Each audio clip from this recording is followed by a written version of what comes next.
Olá, tudo bom? Bem-vindo ao meu canal. Para quem não me conhece, sou Patrício, professor de defesa pessoal e um servo cristão. Hoje eu queria comentar com vocês a respeito do que seria o Nirvana, né? O caminho da excelência, né? Para o budismo, para algumas artes marcial, o não apego, né? À vida em si, em termos de idolatrar a vida, né? Mas, tipo assim, respeitar a vida, né? E assim, o Nirvana, né? Para algumas modalidades, né? Orientais, era o caminho da sabedoria oculta, o caminho da excelência, né? Da visão de mundo dentro da arte marcial, né? Quando é mais ou menos assim, vamos colocar o seguinte: quando você é faixa branca, né, aí você vai tendo etapas para ser faixa preta, não é? Então, o Nirvana, ele seria essa transcendência, né, de uma sabedoria suprema, né? Por que eu quero dizer isso? Eu acho interessante a gente saber do que se trata a questão da arte marcial quando ela se trata assim, do conhecimento profundo, a excelência maior, ou um faixa preta. O que é um faixa preta? Né? E depois de um faixa preta, o que vai surgir? Entendeu? Então, assim, o faixa preta, para alguns, é o começo. Para outros, é a iniciação de uma doutrina, né? Mais ou menos assim. Porque até então você tinha um certo conhecimento, você era vazio, vamos colocar assim. Ao longo que você foi criando etapas que são as faixas coloridas, faixa branca, amarela, laranja, verde, azul, por aí vai, dependendo do estilo marcial, né, oriental, ele vai ter nesse caminho para percorrer. E quando você chega à faixa preta, né, você tem todo um conhecimento acumulado, né? Você tem toda uma técnica acumulada. E assim, depois que você tem isso, né? Aí a gente vai questionar isso. Depois que você tem isso, o que vai acontecer da sua vida? O que vai acontecer com o seu histórico? Porque assim, o intuito da arte marcial é assim, chegar num nível grande. E foi criada em si as faixas, né? Porque antigamente, na verdade, a faixa era simplesmente para amarrar a cintura, né? E para você mostrar o seu conhecimento de professor, de mestre, você tinha que mostrar técnica, não a faixa em si, entendeu? Se você tinha uma técnica apurada, perfeita, né? Então você era condizente com faixa preta. Você poderia se colocar como faixa preta, né?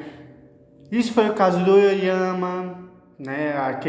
O Kyokushin, né? O Karate Kyokushin, né? Que ele foi uma linhagem, né, de karatê que se a gente vê pela história, ele não teve um mestre literalmente, mas pelo fato de ele estar sempre ter contato, né, com os japoneses, com os orientais, que tinham a questão do kata, né, do karatê, das condutas do karatê, então surgiu o estilo, né, do Oyama, né, o Karate Kyokushin, né, mas assim, em si inicialmente ele era faixa branca.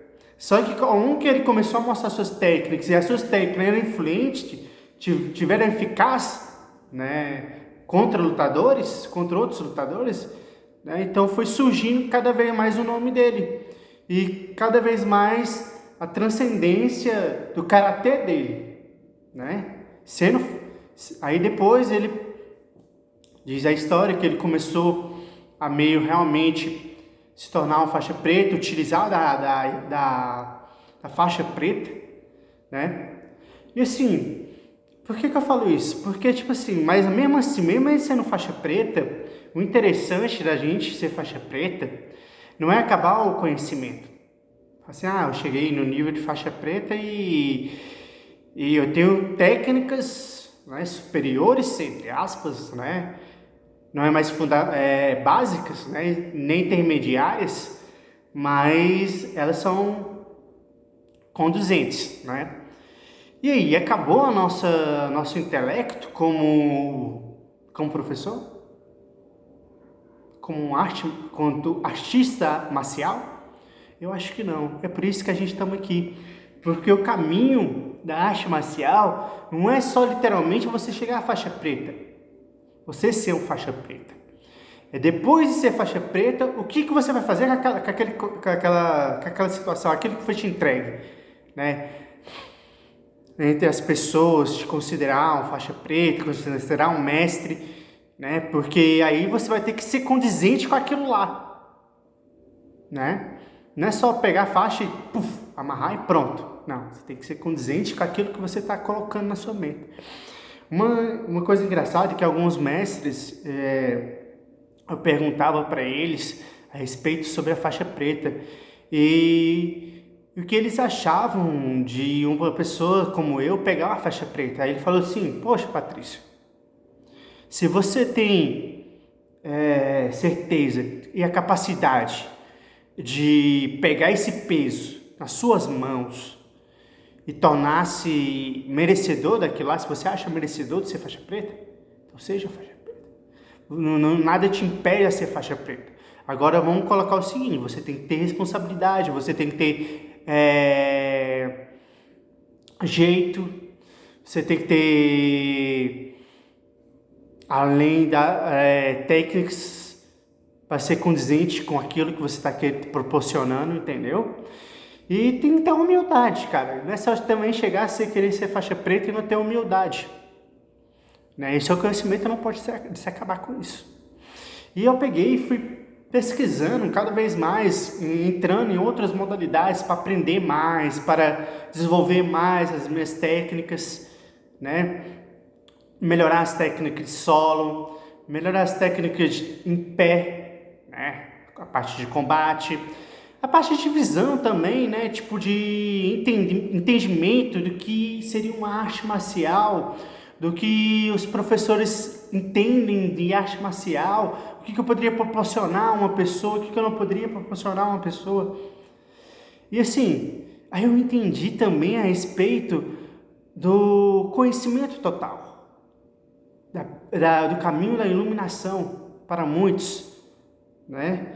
E eu entendi, cara, que é engraçado porque, tipo assim, quando se entende desse caminho da iluminação, a gente às vezes pega aquela ideia de monge, né? Dos monges Shaolins ou os monges asiáticos, né? Quando eles se desprendiam da vida comum, de apego a qualquer tipo de coisa, e se tornavam um caminho onde ele estava no monastério, né, onde ele servia, se tornou servidor, né, um servo, né, muitas das vezes, servindo outras pessoas.